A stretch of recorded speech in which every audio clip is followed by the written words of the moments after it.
오늘 12화를 보고 예고편을 정말 여러 번 돌려봤습니다. 제가 내린 결론은 13화에서 윤은성은 결국 홍혜인을 배신하게 되는 스토리 같습니다.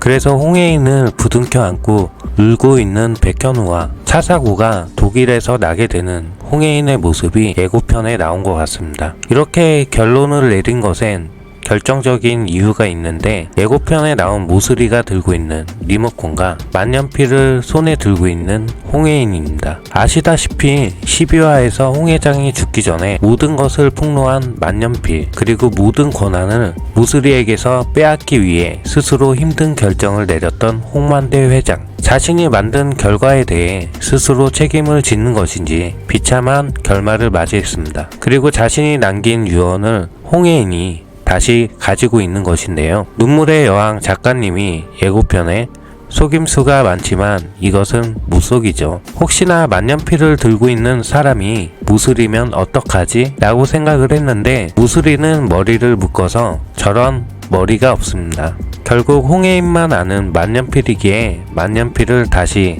가져간 홍혜인이죠. 그래서 예고편의 모슬이가 홍혜인 하나 때문에 다 망칠래? 홍혜인 때문에 다 망칠 거냐고 윤은성에게 물어본 것입니다. 모슬이는 아직 홍 회장의 집에서 장례를 치른다는 핑계로 잔류를 하면서 혹시나 있을 증거를 CCTV로 검사를 하면서 리모컨을 들고 있던 것입니다. 결국 홍혜인이 모든 증거가 담긴 만년필을 가져간 것을 알게 된 모슬이는 자신의 아들에게까지 말을 하게 된 것이죠. 홍혜인 때문에 일을 망칠 거냐고 말입니다. 가뜩이나 주가가 폭락을 했고 홍 회장까지 사망하게 되면서 모슬이의 지분도 없는 상황에서 지분 방어가 힘들어지면서 여기저기서 문서가 날라오는 상황인데, 그 서류들을 보니 달러가 써있고 돈을 갚아야 하는 상황인 것 같습니다. 여러모로 힘든 상황에 홍혜인이 들고 있는 만년필은 정말 독가도 같겠죠. 물론 홍혜인을 사랑하는 것과는 별개로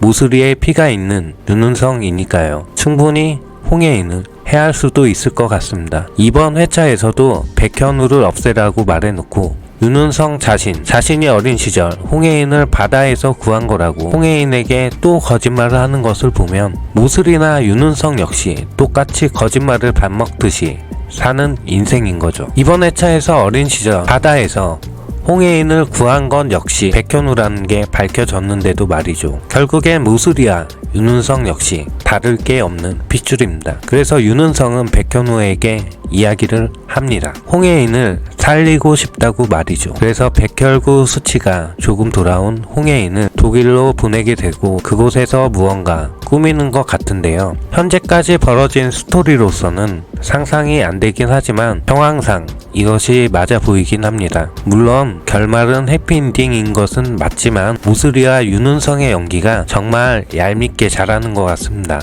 이번 회차에서 천다혜가 돌아온 것도 예상은 했었는데 천다혜 역시 찐사랑이었던 것 같습니다. 끝으로 봉숭아물을 손가락에 물들인 홍혜인이 나왔는데요. 봉숭아로 손톱에 물을 들이는 것은 손톱을 아름답게 하려는 여인의 마음에다 붉은색의 요사스러운 귀신을 물리친다는 믿음에서 악기로부터 몸을 보호하려는 민간 신앙의 의미도 포함되어 있다고 알려져 있는데, 아마도 다음 회차에 액땜을 하게 되고 나쁜 것은 물리치게 된다는 의미 아닐까 싶습니다. 13화 예고편 해석이었습니다. 시청해주셔서 감사합니다.